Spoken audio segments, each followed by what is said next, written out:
your headline. I think that'd be amazing. I think when Dakota's healthy, I would love a chance to be able to fight Dakota. One of the dream fights I want to see is White House, myself and Dakota. And that's a huge bucket list item to be able to do, like fight in front of the president in the White House. Like who wouldn't want to do that?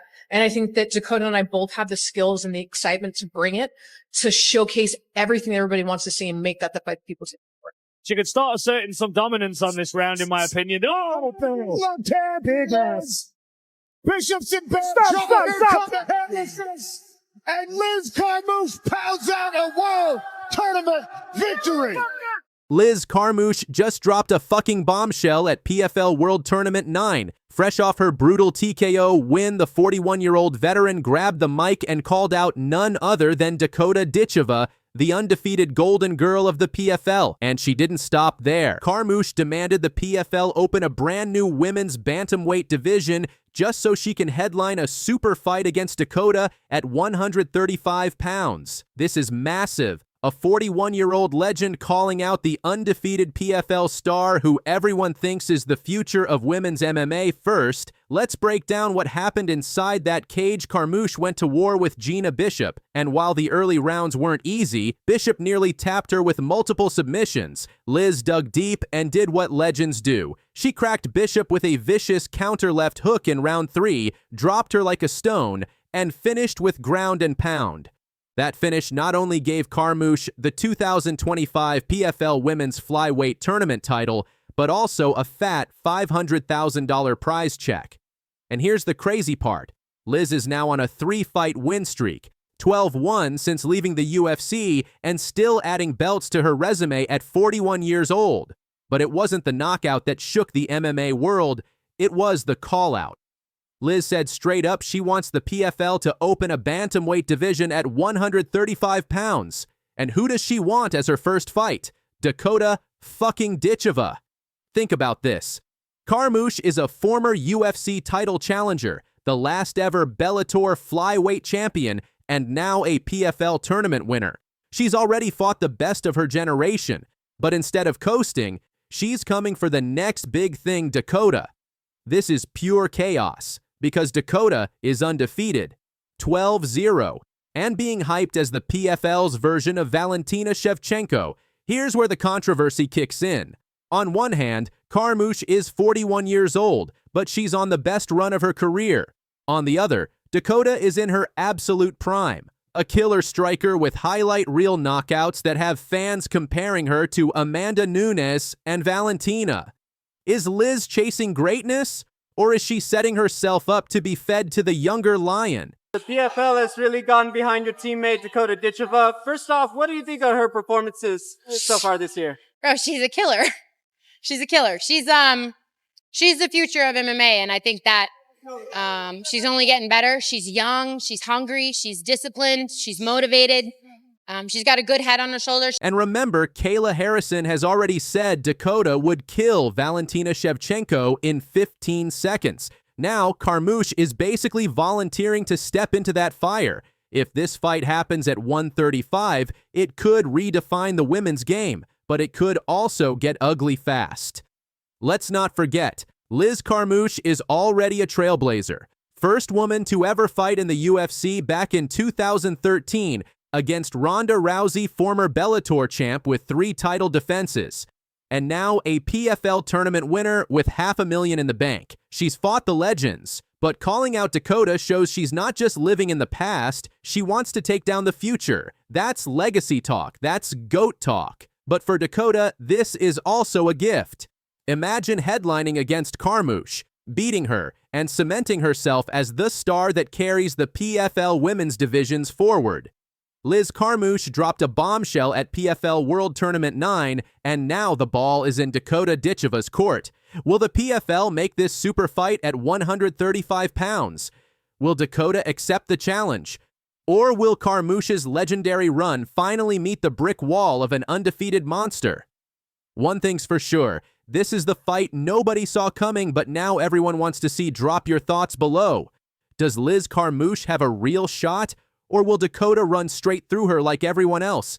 Make sure you like, subscribe, and stay tuned because this story is only getting crazier. Dakota Ditch freaking Eva just dropped the truth bomb nobody saw coming. crying in the cage after another dominant win. And no, it wasn't joy. It was frustration. It was pain. And it was a warning to the UFC. I'm stuck. Even though I look up to her a lot, I still want to be in her position and be able to beat someone like her. So. You could fight any female right now. Who would you want to go with? Valentina Shevchenko right now. I want to be at the top. This is legacy versus legacy to be.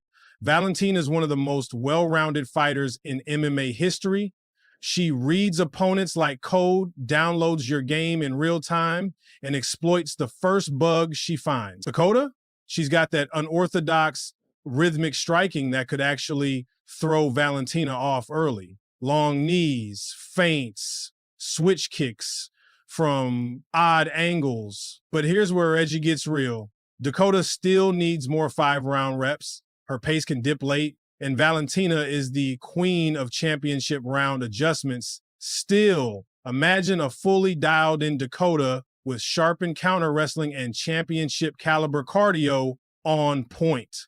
If she dethrones Shevchenko, especially by spectacular knockout, it wouldn't just be an upset. It would catapult Dakota into instant superstardom and turn her into a household name overnight. We're talking late show appearances, global endorsements, the works. That's the rocket ship moment everyone's waiting on, and it would stamp her GOAT application in permanent ink.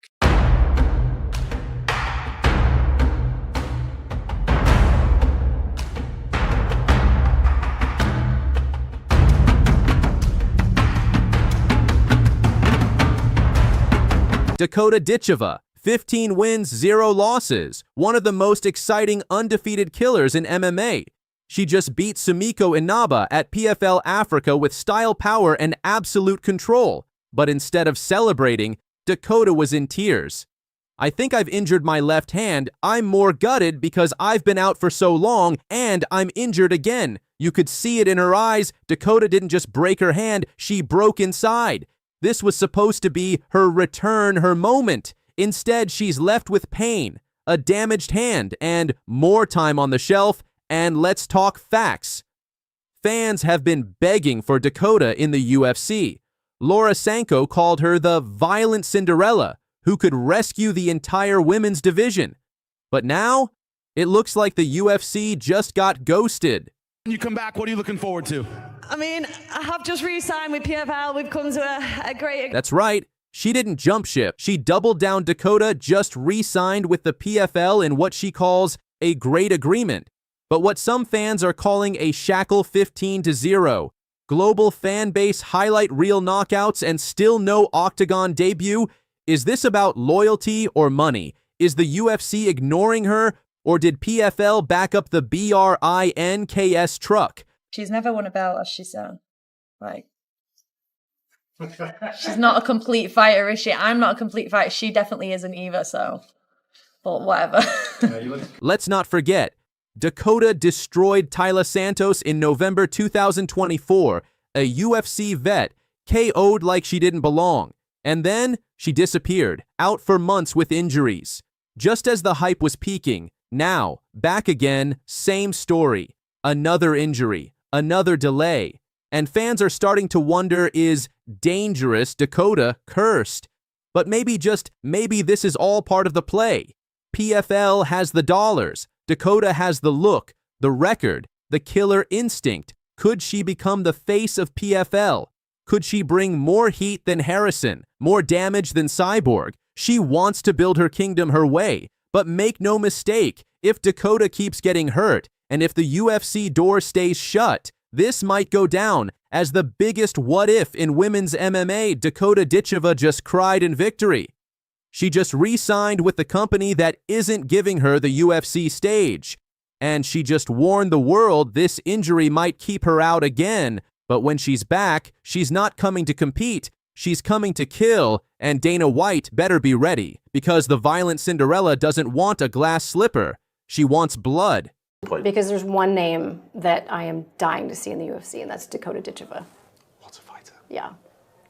What a fighter. Talk about the women's Can you imagine her division needing a superstar, and talk about a perfectly packaged, talented, gorgeous, eloquent, respectful, good, like literally checks every single box, and she's right there. And she I'm here with a dangerous Dakota Ditcheva. First question I have to ask, how's the left hand? We saw you shaking it out in the middle of the fight. Yeah, I think I've injured my left arm, but I think I'm just more gutted because I've been out for so long and then I've come back and I'm injured again. But I hope you guys enjoyed it anyway. Thank you so much. This crowd behind you from start to finish, how did that feel, especially in that third round when you were hurting? Guys, I just want to say that was the best walkout I've ever had, so thank you so much. Before we get you in the back, I have to know, what does the future hold for you? I know you have to heal up, but when you come back, what are you looking forward to? I mean, I have just re-signed with PFL. We've come to a great agreement, and I'm going to look forward to the next few years together, so hopefully we can carry on bringing crowds like this, because you guys really set a standard, so congratulations, guys. Dangerous Dakota Ditcheva fans, let her know how you feel. There's a monster brewing outside the UFC, and her name is Dakota Ditcheva, the violent Cinderella that Laura Sanko just begged Dana White to sign. Laura Sanko said, "She is a violent Cinderella. Bring her to the UFC as soon as you possibly can." This isn't hype. This is a full-blown warning shot to every woman on the UFC roster. Dakota Ditcheva isn't just undefeated. She's untouched, 10-0 finishing opponents like it's personal, and she's not even in the UFC yet. While UFC fans beg for a breakout female star, Dakota's quietly building an empire in the PFL and destroying everything in her way. Laura Sanko, one of the most respected voices in MMA, just lit the fire on camera. No filter.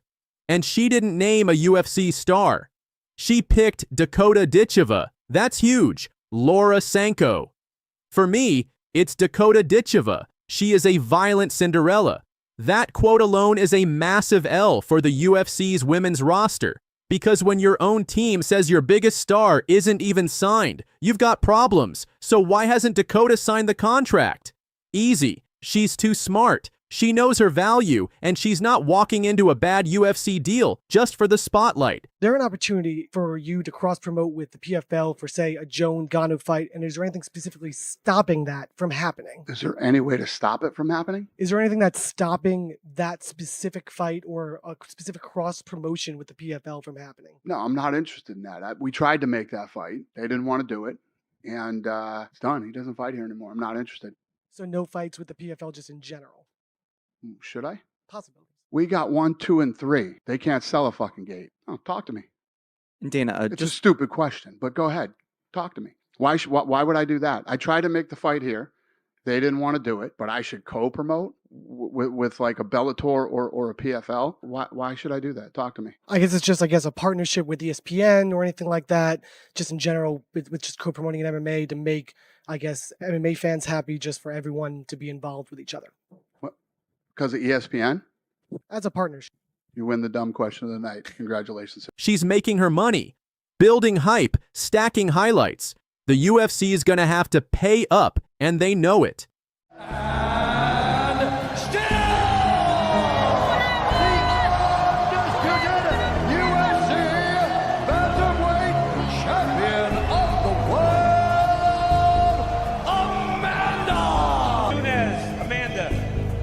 Something to Dana White right after the fight. You want to share with the rest of the crowd? Hey guys, wait, don't leave it right now. Hold on. Double jumping forever, baby. Forever. Today, if you guys look around, I just tied with Anderson Silva in defend the belt.